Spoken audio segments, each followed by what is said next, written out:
I'm a big fan of like the nonviolent communication frameworks.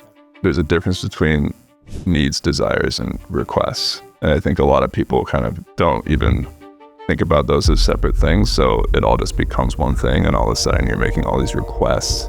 But just expressing the need as something that you're needing support with without expecting anything of anyone else is like the foundational component. Can you give an example of maybe a bad way and a good way to communicate this? Yeah, like I need a clean house. So I may go to my partner and say, babe, can you do the dishes, please? But that's totally bypassing the need of like, I just need cleanliness and a clean space. Right? That's me making a request out of a need. And because I didn't take the time to slow down and process what my actual need is, it came from a place of frustration about there not being a clean house, and then me making a request and asking somebody else to do something instead of me taking responsibility for my own need. And if I had done that, I could have said, hey babe, I'm realizing that the house is really messy and it's causing me to feel uneasy and disorganized. And just left it at that. And maybe me just expressing that would have motivated me to go do the dishes myself.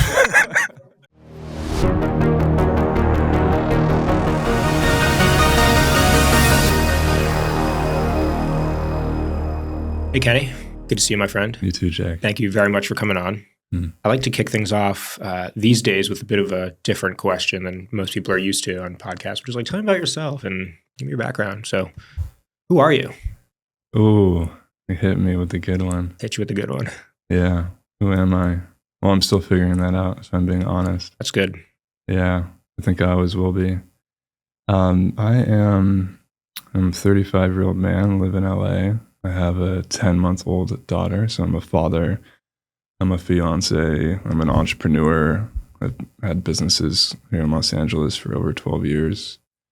And most recently, in the last 5, I'm a coach. So I work with founders and business leaders and support them in their journey and whatever they're creating. I'm an outdoorsman. I'm an adventurer. I'm a son. I'm a brother. You're a badass dude. We're here to talk today about the meta crisis. When you and I connected, I think it was probably like three weeks ago or so, quick intro call just to get acclimated. You were like, let's talk about the meta crisis. How would you define that? Yeah, I'm curious if you knew when I mentioned it, the term, and were familiar with it. I hadn't heard the term meta crisis before, but in that quick moment of hearing it, I did this, the context clues thing and thought about it for a second. Yeah, I remember probably 5 years ago, I was having lunch with a very close mentor friend. And he was like, yeah, we're going through the biggest moment of climate change we've ever seen in the world. And I was like, yes, of course, climate change. Like, yeah. It's like, no. The political climate is changing. The economic climate is changing. There you go. Yeah. The social climate is changing. And the environmental climate, like climate, is changing. All at the same time. That's never happened before, to our knowledge of recorded human history. So no one knows what the fuck to do. And I was probably, let's say 25 when he said that. And I was just like, shit. Check, please. Right? Like, where do we go from here? Totally. So when you said meta crisis, that story popped into my head.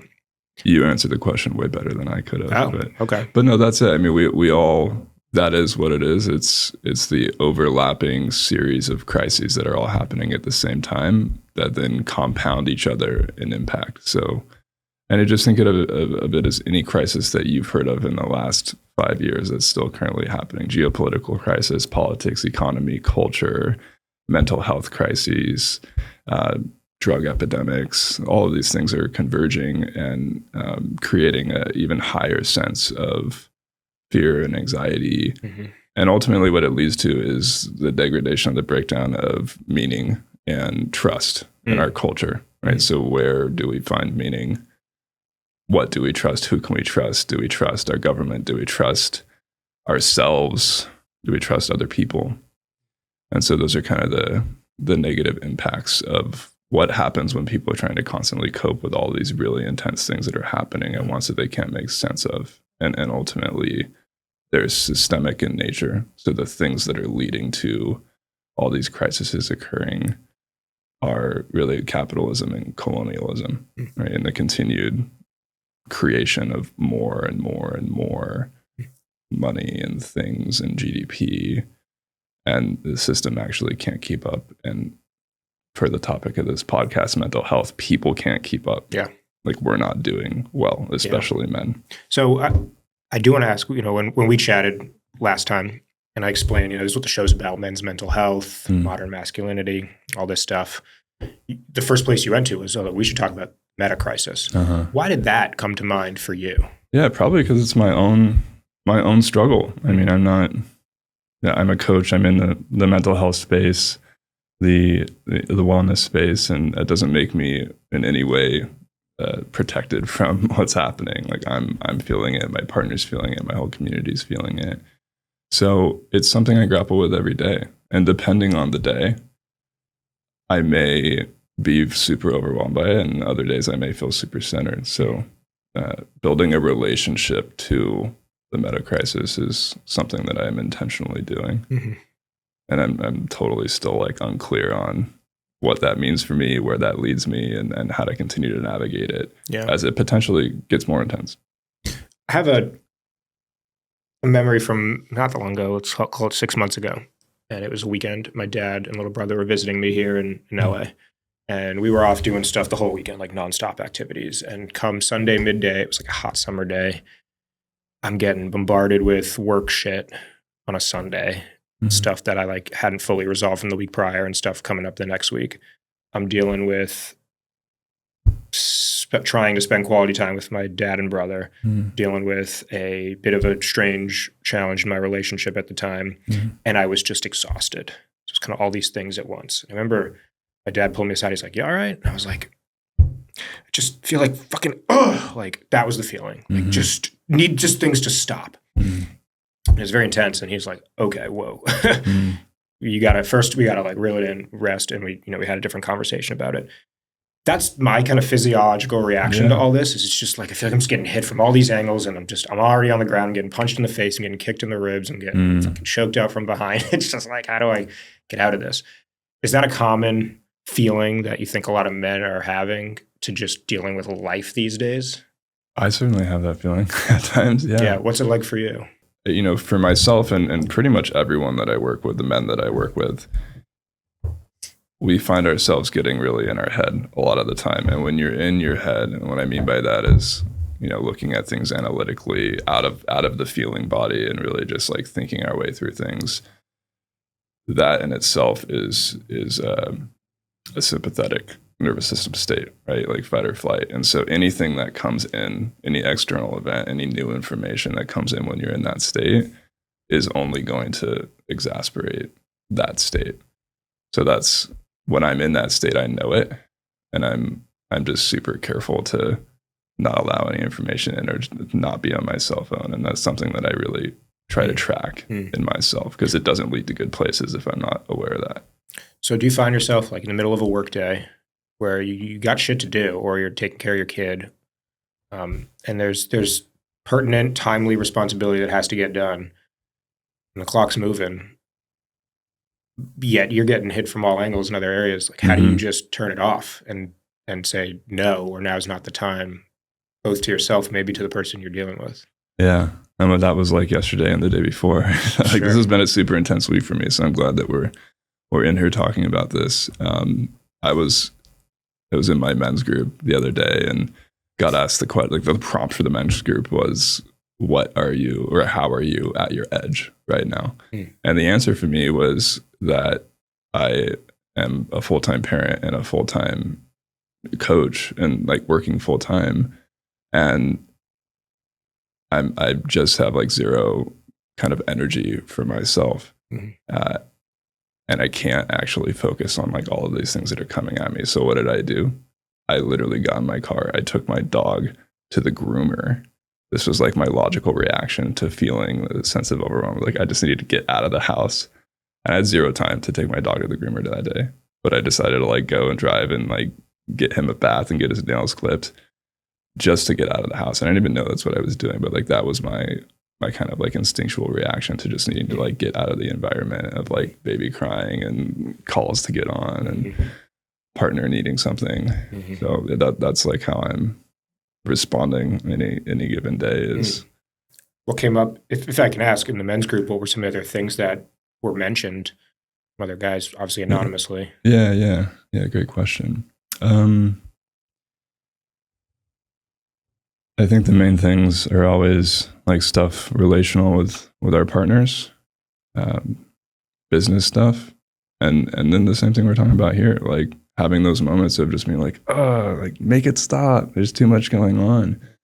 And what's great about men's group for me, and what I feel we always come to, is to be able to slow down and process it together actually changes what's happening. Like the reality of what's happening in your life doesn't change, but your relationship to it does. And that in itself changes everything. Because that's really all it comes down to, is like, how are you relating to all of these external events that are happening? When you're coaching, and I'll almost just kind of candidly be like, let's do a little coaching session right now if you're up for it. That's sure, man. Yeah, because I'd like it, but for all the listeners. Like, you're gonna coach me, right? You can coach me. For all people listening and tuning in of like, all right, let's get something out of this. Yeah. All right, so I'm moving through life day to day. Like there's just ups and downs in my energy, ups and downs in stress. I do my morning meditation. I work out constantly. I try to prioritize spending time with friends as much as I can, be social, and I try to keep really healthy. But yet, like, it's just nonstop, like more and more stress. I think like white belt level, chapter 1, where do we start with getting good at dealing with it, not letting it crumble us? And when people come to you, do you call them clients, students? What's your word for it? Yeah, clients. When clients come to you and they're explaining their own version of all this, like, how do you start to make sense of like, here's someone to coach and help someone deal with the immediate, but also build resiliency long-term, so as this life just keeps happening, they're pretty good at dealing with shit? I just start with people with like, what are your current practices, right? What are the things that you actually do that work for you? And ask a simple question, like, are you making time for those things? And if they don't have any, there's always like 3 default questions that I ask. Are you spending time with yourself alone, without responsibility and without your cell phone or video games or whatever? Are you spending time in nature? Or are you spending time with other men? Okay. Can we break down each of those one at a time? Yeah. So spending time alone. Why is it so hard for men to do that? Because we don't know how. Yeah, we don't. Slowing down is so counterintuitive to our programming and our conditioning. Yeah. And we don't like to do things that we don't know how to do. And without having the experience of slowing down, taking time with ourselves, going on personal retreat, for example, like taking a couple days, the barrier to the unknown of that is hard for most people to overcome. And you don't know until the effort has been exerted to actually do it, the benefits that are on the other side. What was the origin for you in spending time alone?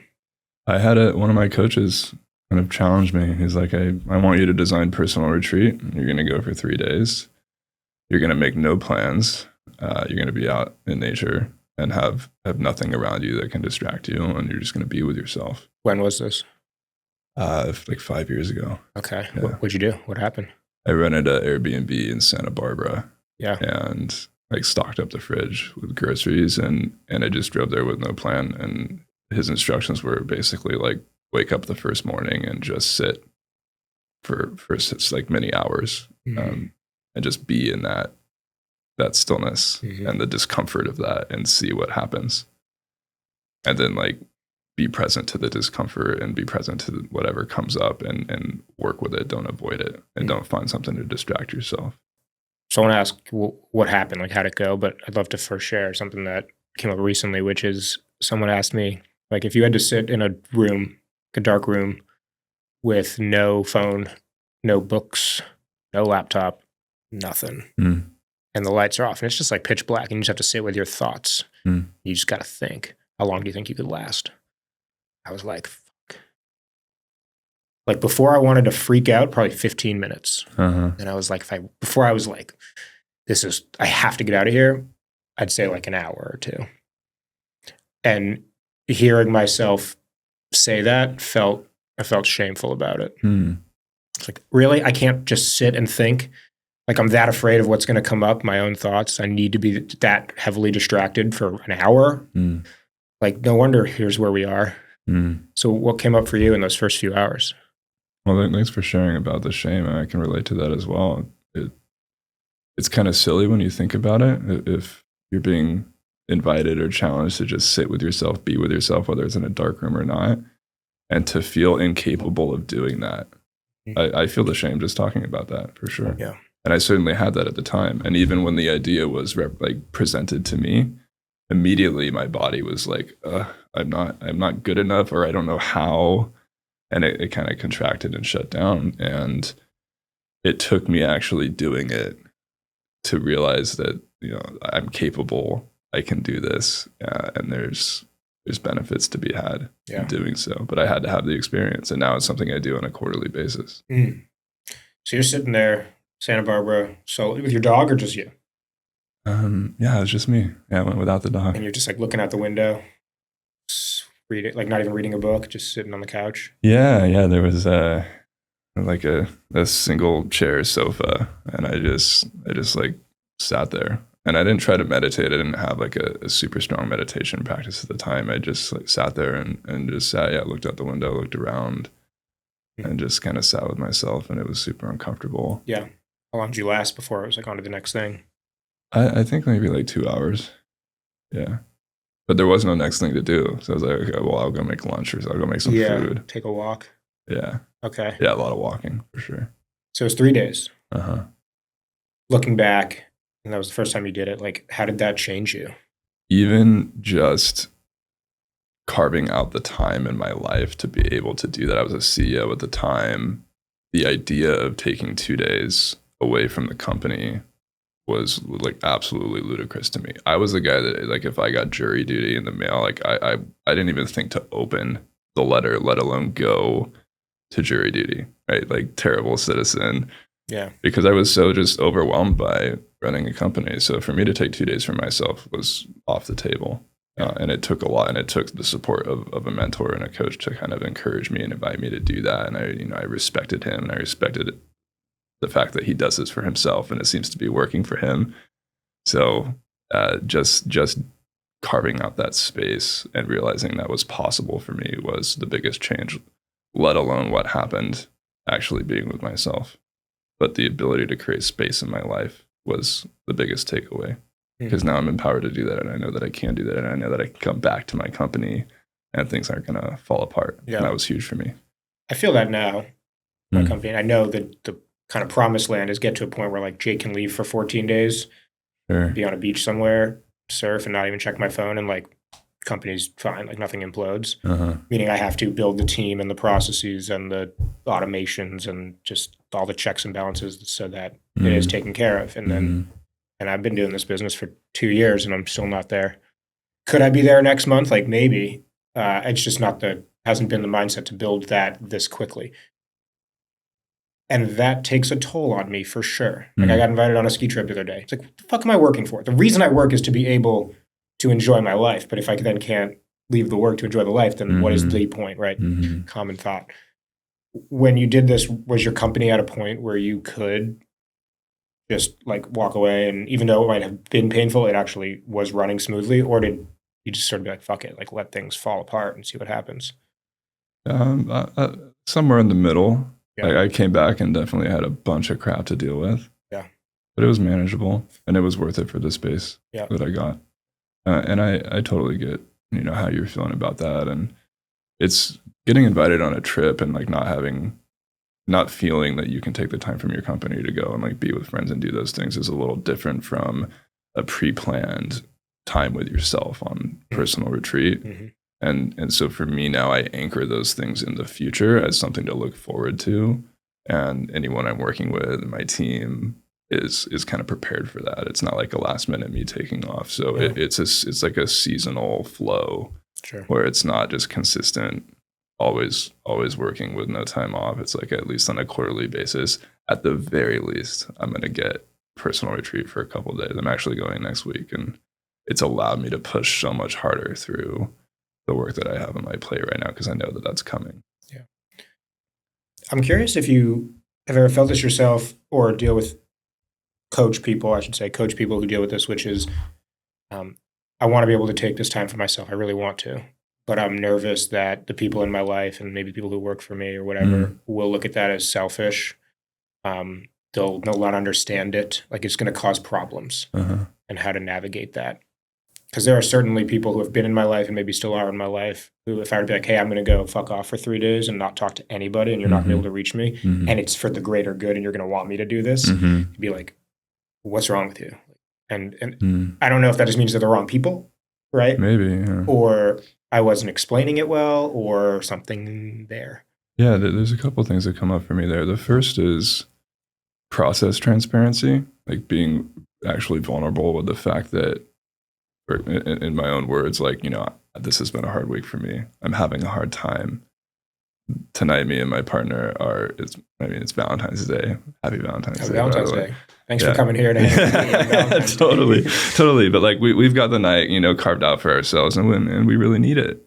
And I told her that, like, I really need to be with you tonight starting at 4 p.m. And I made the request, like, can we both like wind down our work by then and just have the evening together, because I'm feeling disconnected, I'm feeling stretched, like I'm feeling all these things and I need connection with you.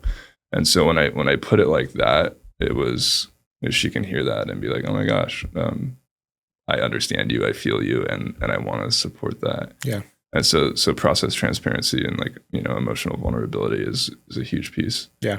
I would say. There's something I've been grappling with a lot lately. And even for maybe a few months before I started this show, I started to play with this idea of explaining my emotions, first trying to identify and understand my emotions, but then explaining them, which is typically, from my understanding, kind of a very feminine thing to do. But share it in a very masculine way. And these are traditional feminine, masculine definitions.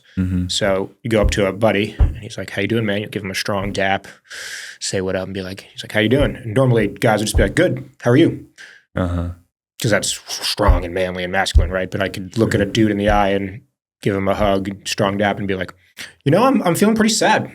How are you doing? And like own it. Say it with confidence and strength. And I started playing with that. It's been really fascinating how the dynamic with my friends and relationships and family, people I work with, has just changed, and what it's inviting in for them. And I'm curious, like, to be a man in 2025 and to sit down with a woman or anybody and explain, like, hey, I had a really tough week. This is what I'm feeling. I know what I need. This is what I need. Can you give me that? I don't think people are used to that from a man.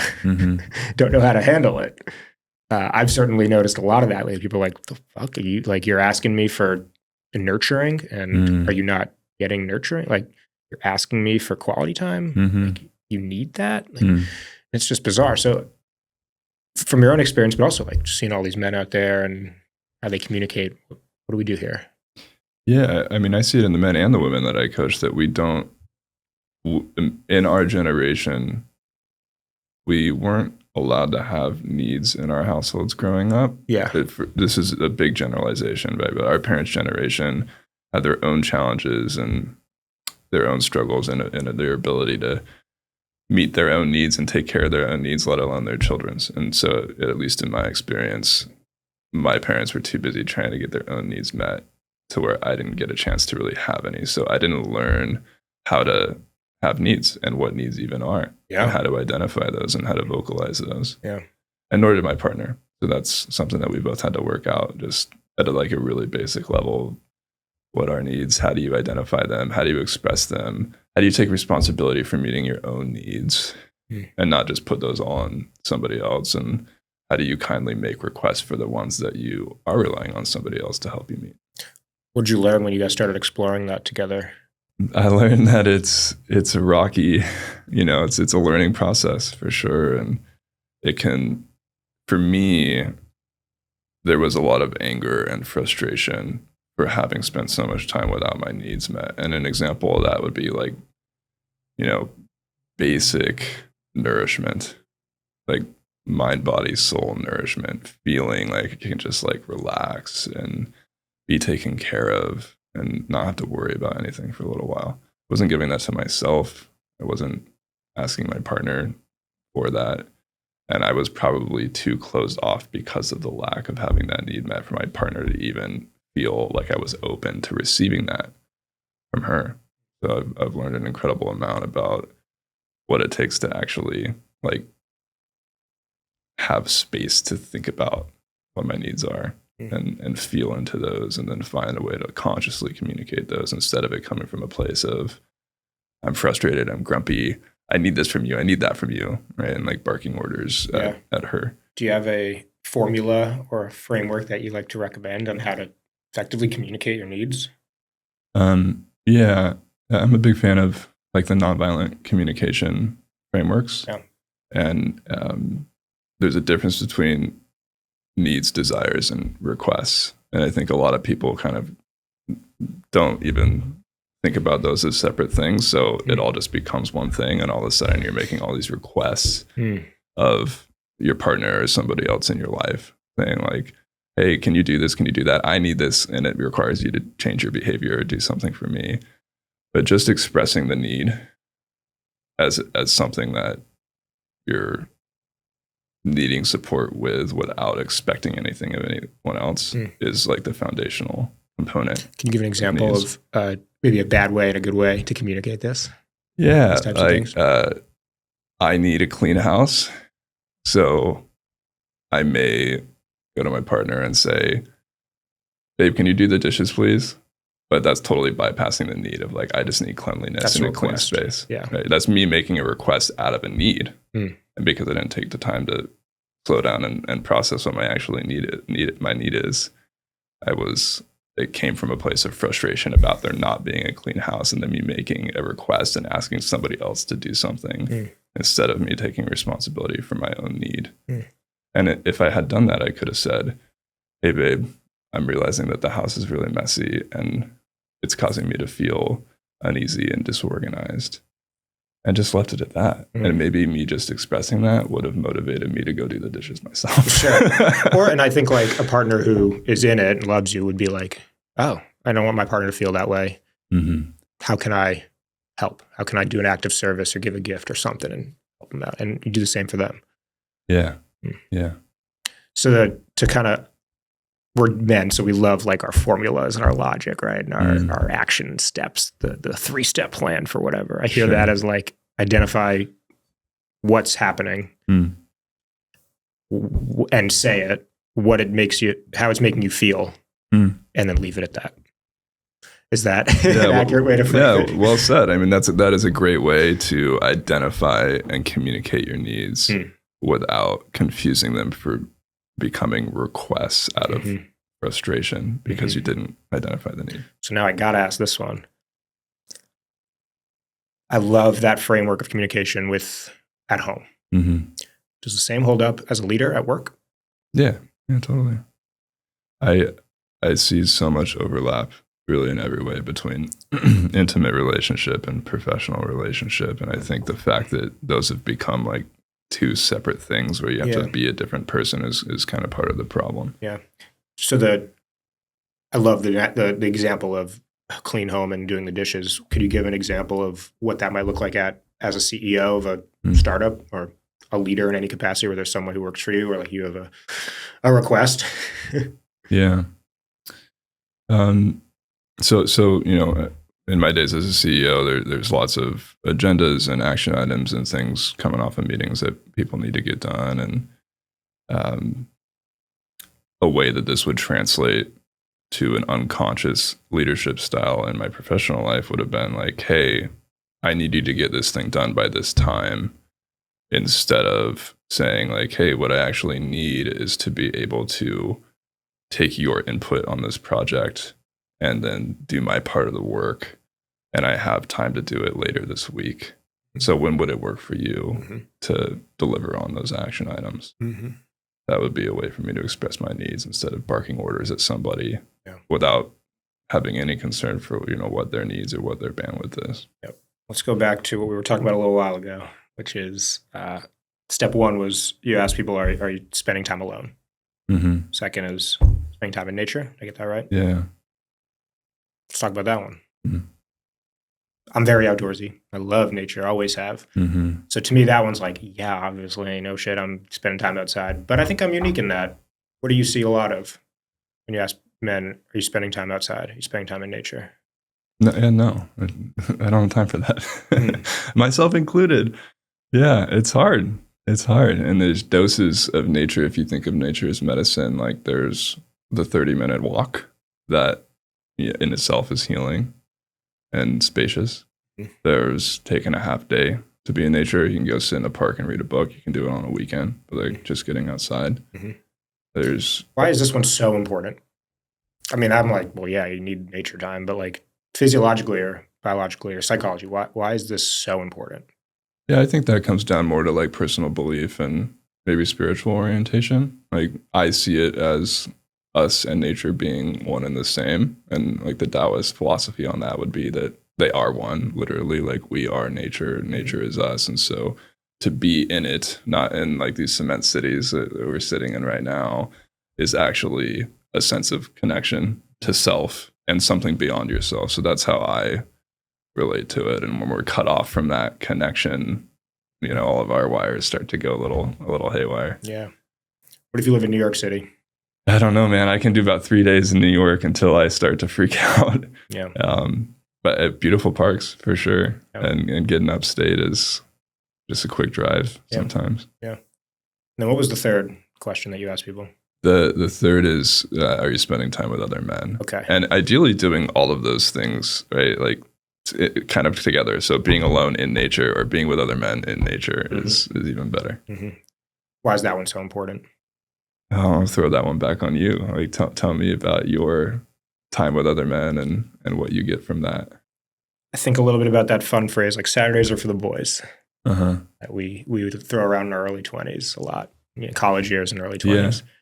And I look at those years of my life and like Saturdays were definitely for the boys. We would, in my world, ski, snowboard, drink beers, watch sports, watch UFC, and the next thing you know, we're wrestling on the ground. And it was a day to just sort of like, this is guys' day. We don't have to think or worry about work at all. We can basically just bitch and vent about annoying stuff at work if we want to. We don't have to deal with that day, what was going on in our dating life or our home life, family life. It was just like the day to just be a kid, be a boy, and just like fuck off. And it's very cleansing and very therapeutic, and it's very fun. And then, you wake up Sunday and you nurse yourself back to life, and you can like be soft on the couch or do whatever with your partner. Or maybe if you're watching Sunday football with the boys too, like it extends a bit, and then you get back to your life. And it was just sort of like a dose. Now I turned 30 in a few weeks, and those days are long gone. There's no Saturdays for the boys anymore. Like Saturday, boys are off with their partners.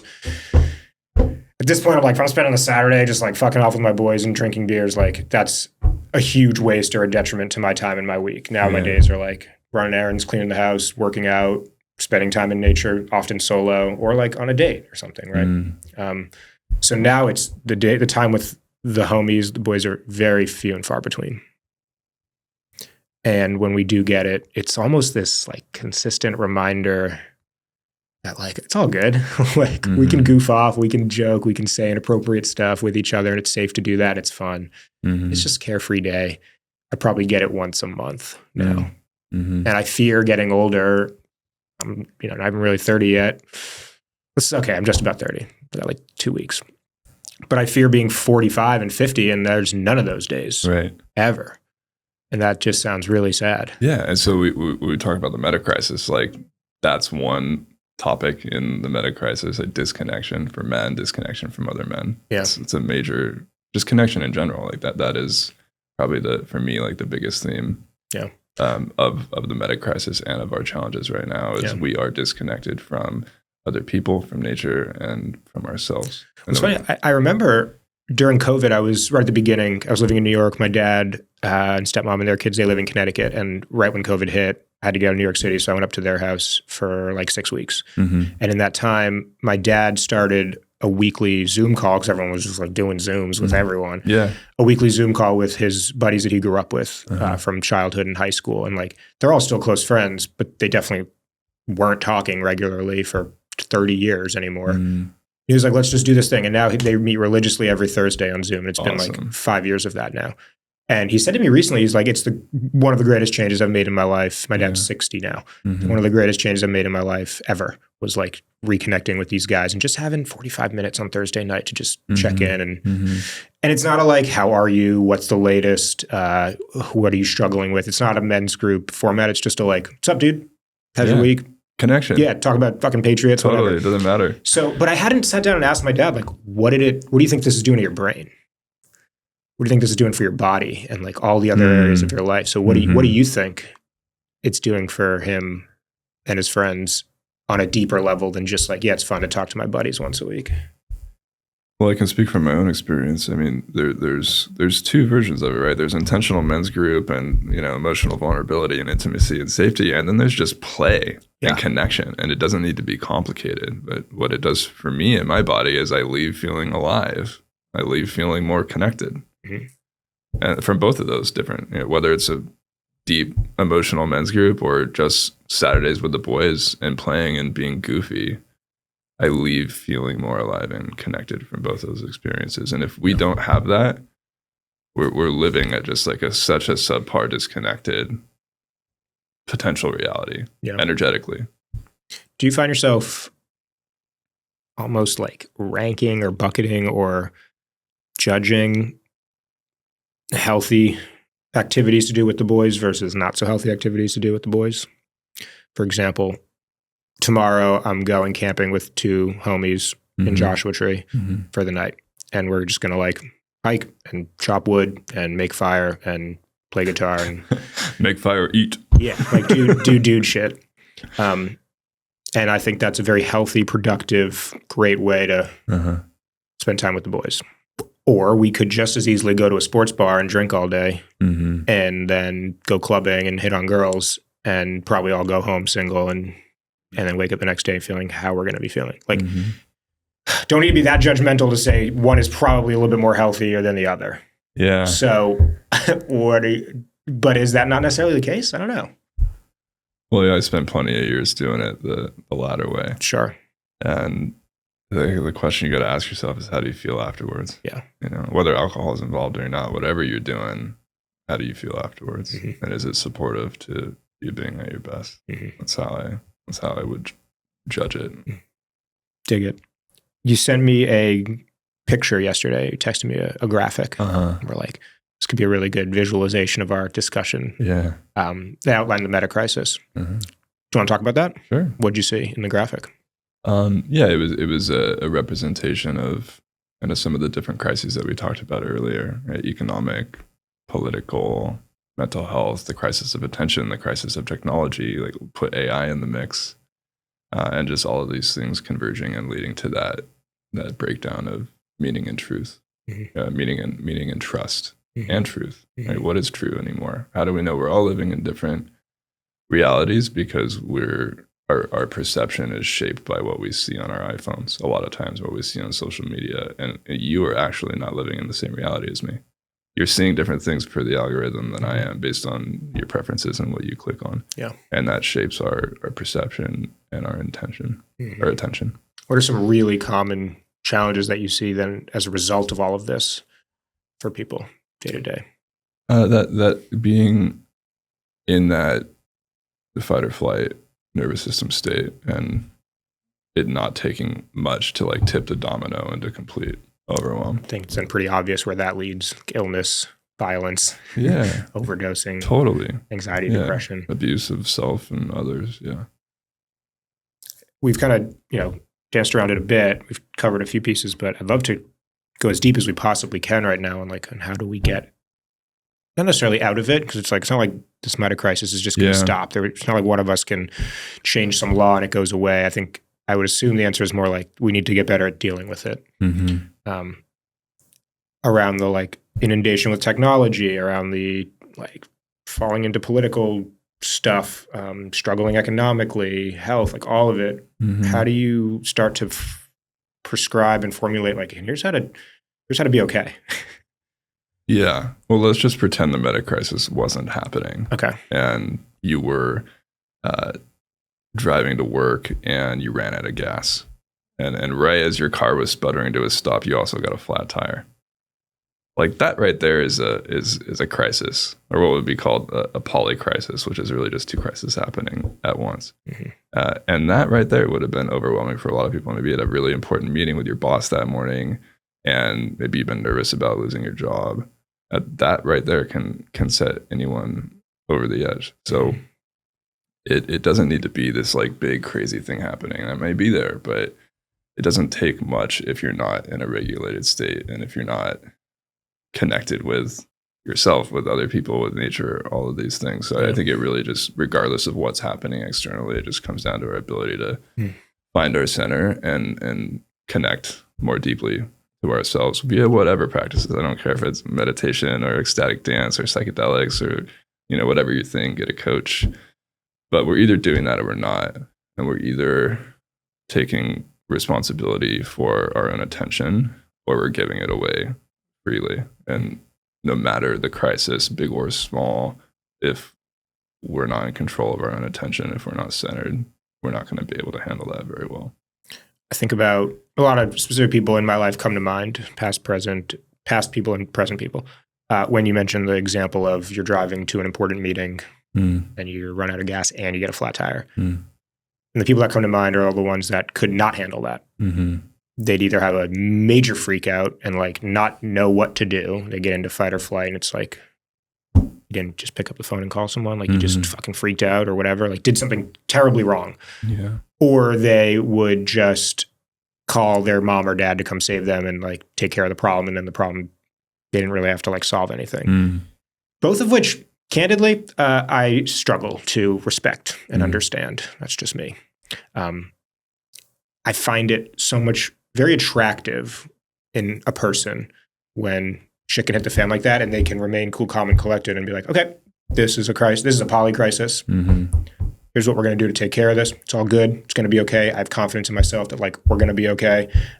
Step one, we're going to call my boss, like, and just make sense of the situation. What do you see there? And then, do you agree? Is that like an attractive thing? I mean, that's self-leadership, right? Ability to lead your own life. And if you're so privileged to be able to lead others too, and have that capacity to lead others through a crisis, and can show up in a good way when something's going down, within your company or your team, then we need more of that. Yeah. I have compassion for the people that don't have those tools and that aren't on their center. Most people are in that place. Most people are having a hard time. A lot of people wouldn't be able to handle the most simple of crises because they don't have control of their life and they're not leading themselves. And is that their responsibility and their fault? Yeah, in one sense.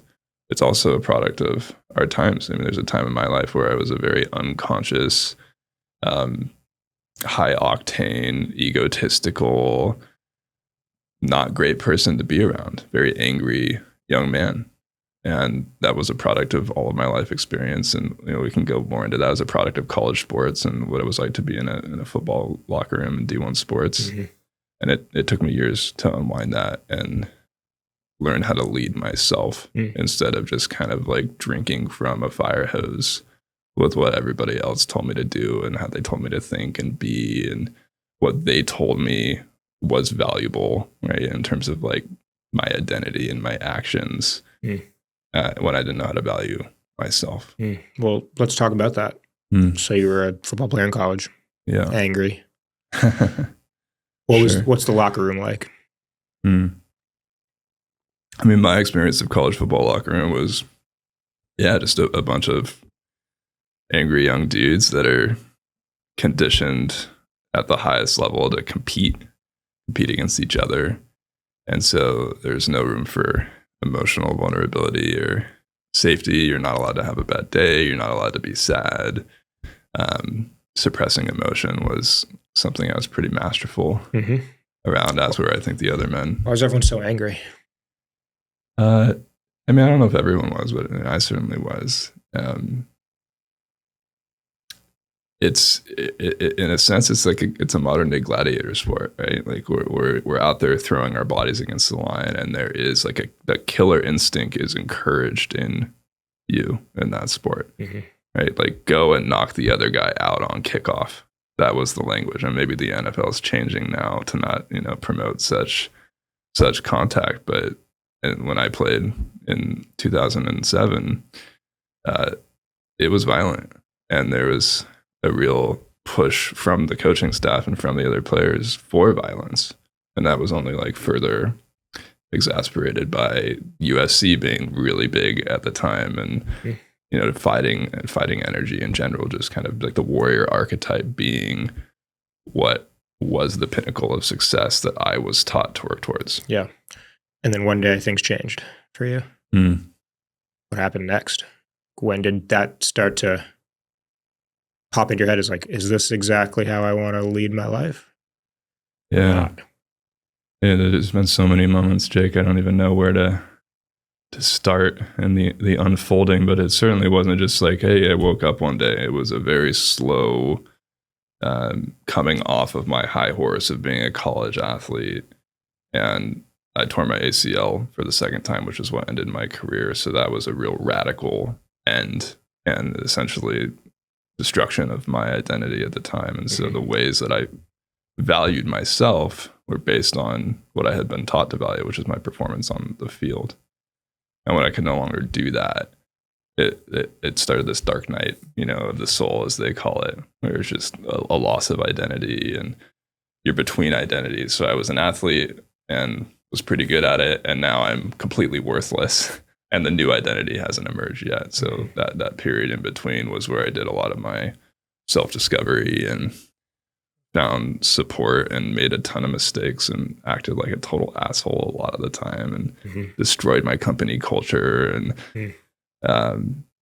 had to learn a lot of really, really hard lessons. And I didn't have a lot of support. I didn't have a men's group. I didn't have a coach. It wasn't until I found those things that I really was able to be around other more seniored men and individuals that could help give me some life advice and guide my way. And unfortunately, my father was paralyzed from a stroke right around the time that I tore my ACL. So I didn't have my own father figure to kind of go to and ask these questions as I was navigating that really challenging time. So I had to find it in other people.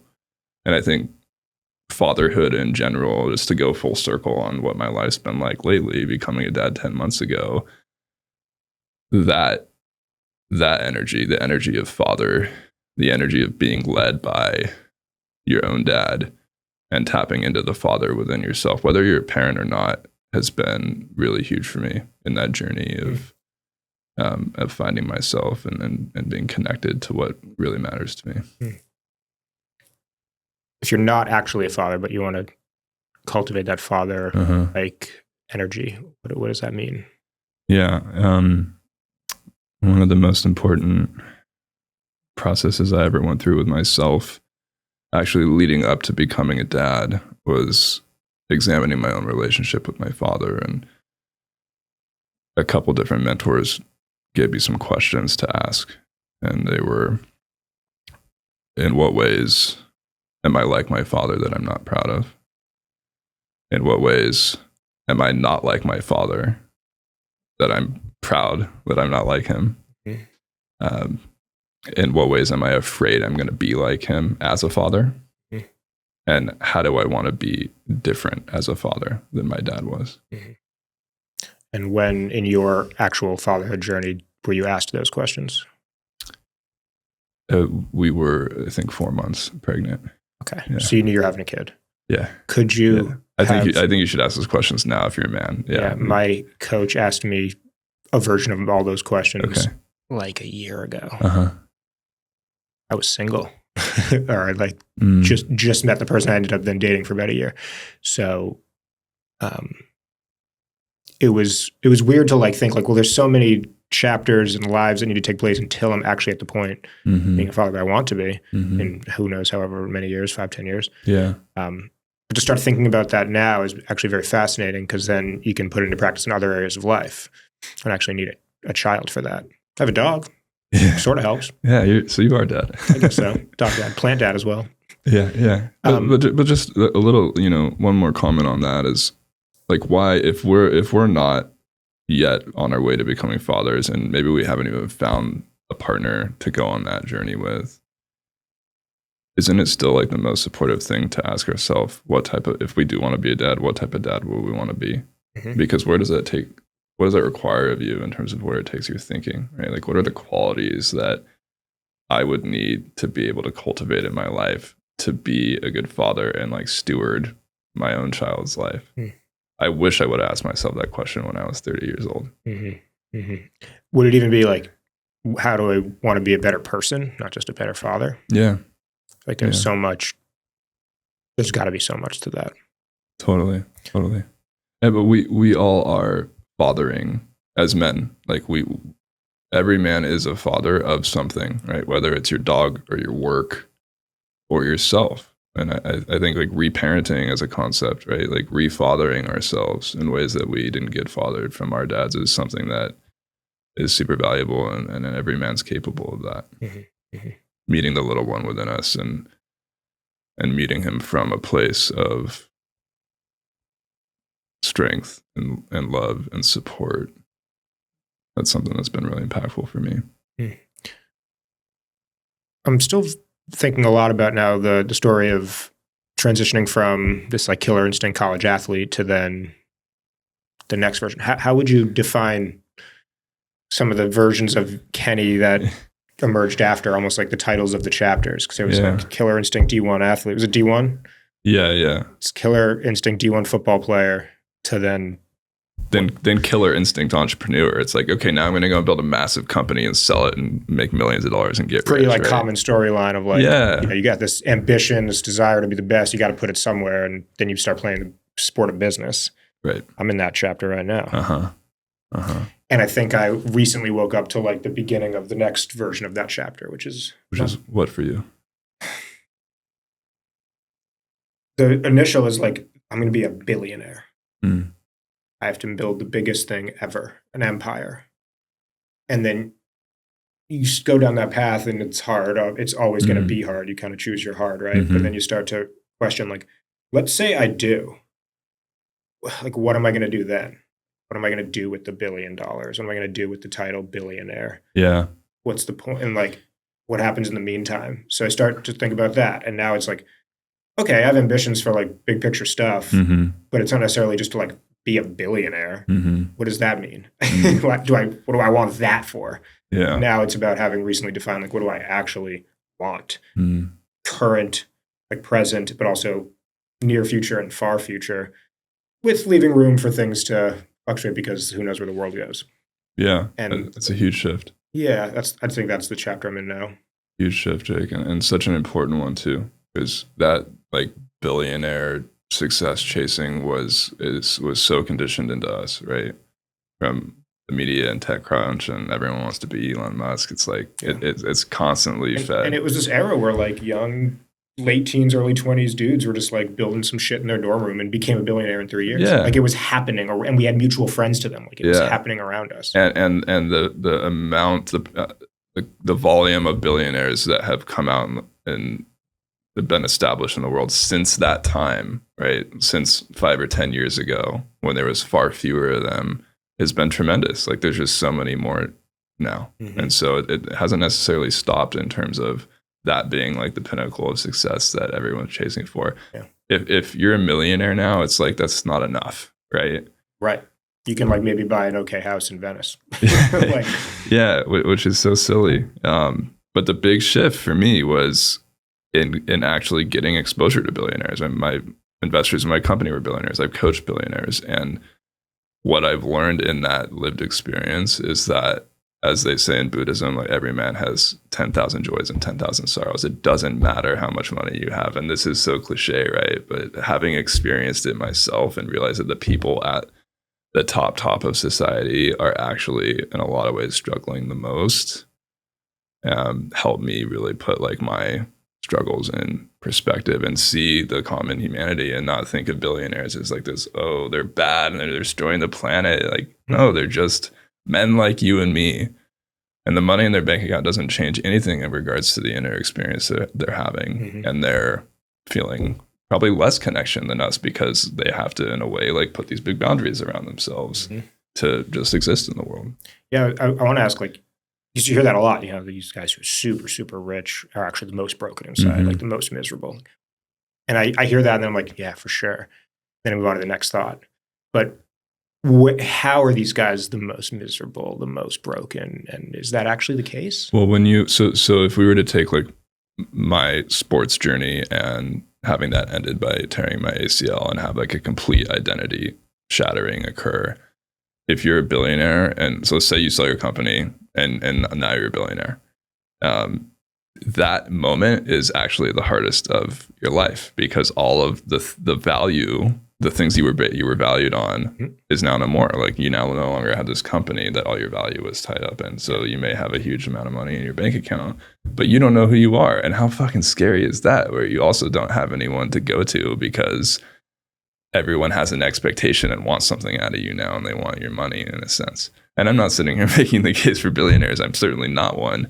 But in, knowing and being intimate with some of them, that's the experience that I've had, that it's only harder at the top. And that's true whether you're a billionaire or you're CEO of a small startup, it doesn't matter. The more that you insulate yourself around externally validated success, the harder it is to overcome the barriers of the walls that you've put up around yourself to protect yourself from seeming like there's something wrong, even though there really is. Yeah. Do you see a world where you can have both? An enormous amount of money and an incredible amount of happiness? I do, and unless you focus on the happiness first, then the money will always be irrelevant. If money is a byproduct of you committing fully to your happiness and fulfillment and purpose and meaning and connection and sense of love and belonging in your life, then you won't care how much money you have. And if you're so fortunate to have lots of it, then great. Yeah. But if those root level needs, human needs, aren't met, then no amount of money is going to make you feel good. Where do you see for those who have an enormous amount of money, maybe here and there happiness, their core human needs, which ones are not met typically? For people with a lot of money, the ability to be themselves. I mean, if you have a lot of money and are having a really hard time, who do you go to? I mean, you may have a professional, a therapist, or a coach, and that's great. But when you're paying someone for it, it's also different than having like a close friend or a loved one that you can go to and just be yourself with. And a lot of them don't have that because the path they've had to pave and what they've had to sacrifice to get to that point has been at the expense of family and the expense of close, intimate relationships. And not universal, but common. Yeah. Certainly in the people that I've worked with. Where do we go from here? Yeah, where do we go from here?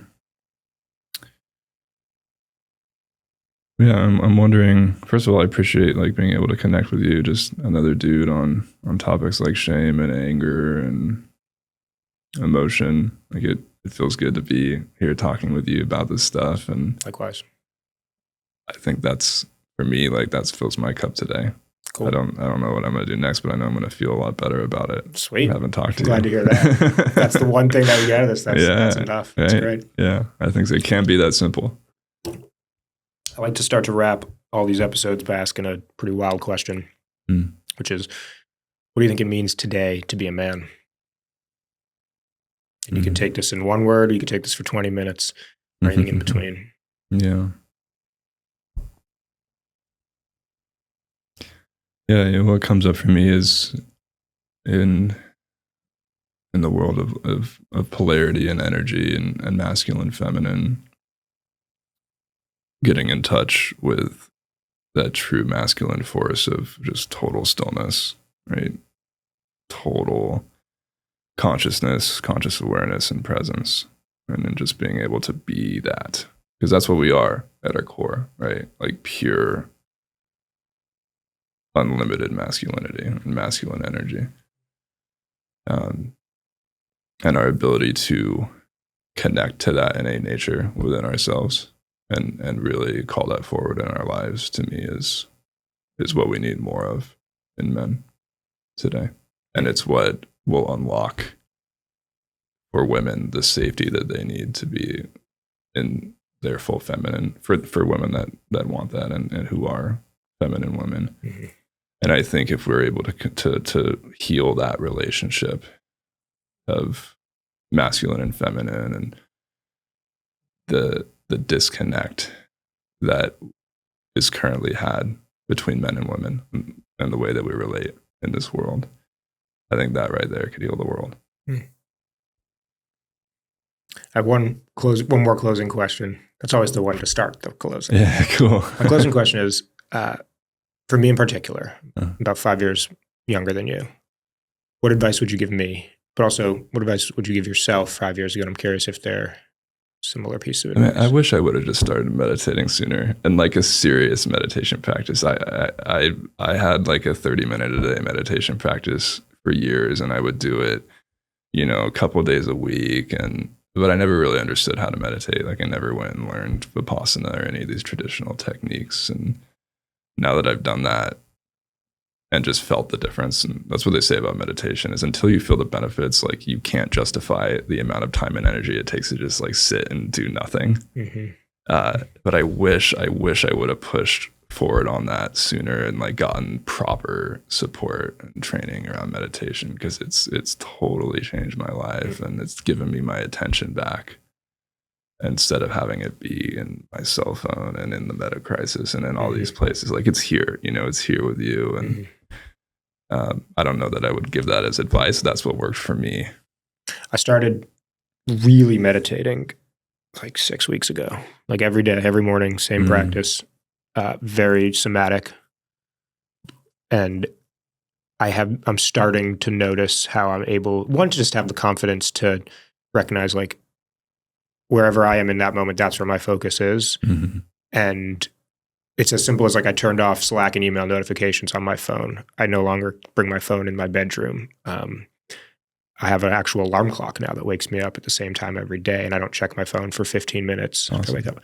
I just feel a lot more in control of my life. I feel more in control of my day, which means I feel more in control of my life. It's 10:22 a.m. on a Friday. I have not checked my Slack or email yet this morning. Now, could there be issues? Me 6 months ago would be like, I can't possibly do that. Like if there's issues, I have to take care of them. But now I realize, like, first of all, most things kind of work themselves out within an hour. And if they don't, we'll work it out.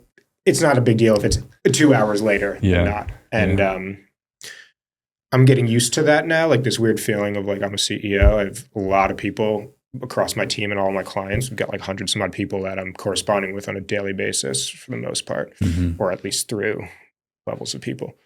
And to be 4 hours into my workday and not having checked email or Slack yet, like that feels like I'm avoiding people. I'm not being responsible, whatever. Now it's sort of like, no, like the doctor will see you when the doctor's ready, so he can be a good doctor. Well said. And that's the example I was told recently, and meditation has helped me get there. Anyway, figured I'd share that. So if anyone's listening and is curious, like, why the fuck should I meditate? That's one way it's been helping me. Yeah, so awesome to hear that. And if we can't give that to ourselves, then how are the people that we're leading going to be able to do it? If we're just like frantic and running around all the time, anxious and nervous. Work is way worse off when you do that. Like the quality of the work. Quality works off, and all your people are like, oh gosh, I guess I better be like him because he's in charge. And it doesn't give anyone a chance to like rest and reset and claim back their mornings and connect with themselves on a daily basis. So thanks for doing that, man, for yourself and for your team. Trying. And then bring it into my personal life as well. Someone's like, yo, are you in for this flight in 2 weeks? It's like, I'm not sure yet. I can look into this later today. And if that means you guys need to take a flight without me, then like I'll figure it out. Yeah. Otherwise, old me would like stop everything I'm doing right now to get them an answer because I want to get them the answer, and I'm multitasking, and it's like the ADD's everywhere, and I'm fucking exhausted by 2 p.m. No wonder why. Yeah. And so here we are. We didn't even talk about the ADHD or any of that. I'm neurodivergent. Okay. Yeah. And I think like 70% of entrepreneurs are. So And I did see some recent research that meditation can heal ADHD, which I'm excited to look further into. So anyways, all signs point towards meditation and taking care of yourself and connections. And it's wild because every single coach, therapist I've worked with in the last decade, every single one of them, it's just like, we're going to get you meditating. Every single one. And they're all like, we're not going to force you into it. You'll get there when you're ready. Like, it's usually around the age of 30 for all of us. It's like what I've heard. I'm like, I can see it now. There's just been enough years of just like stuff. My brain just got like, I remember I used to be able on a Sunday afternoon, Sunday night in my teens and 20s, just like turn off and like be almost brain dead. And it was really nice and relaxing. Now, like, that's impossible. Yeah. There's just too much. You had too much responsibility. But also like my thoughts have thoughts, which have thoughts. Like there's just like a lot of complexity now. It's like my brain's gotten stronger at like analyzing and understanding things. I'm growing, and there's just like more years and more muscle to all of it, which is really cool. I have like more processing power, but it's harder to just like shut it off, which means you got to do some work to shut it off. Totally. You can't just lay on the couch and call it a day. You got to like actually do the practice. Totally. And for people that don't even know where to start with that, my tip would be, I mean, I love the apps, Headspace and Calm and all the apps out there. I used them for years, but it wasn't until I started doing non-guided practice that I really dropped into much deeper benefits of meditation. So my suggestion would be go on YouTube, go wherever, find a proper Vipassana or mindfulness meditation instruction and get that down. Do a 10 or 15 minute YouTube video guided as many times as you need to understand how mindfulness meditation works, and then do it yourself without the guide. Because if you're constantly being told how to focus your attention without learning how to do it yourself, then you're not really meditating. Does that make sense? It does. I dig it. Any closing thoughts? How can people find you online? Well, my website's not done yet, but it should be by the time this podcast is edited. So kennyborg.com. Cool. That's a big accountability for me right there. Get that done. Get it done. You got like 3 weeks. Okay, good. Perfect. All in right timing. And Kenny Borg on Instagram, Kenny Borg on LinkedIn. Love it, man. Thank you so much for coming in. Thank you, Jake. Such a pleasure. This was a lot of fun. Yeah. Appreciate you, man. Likewise.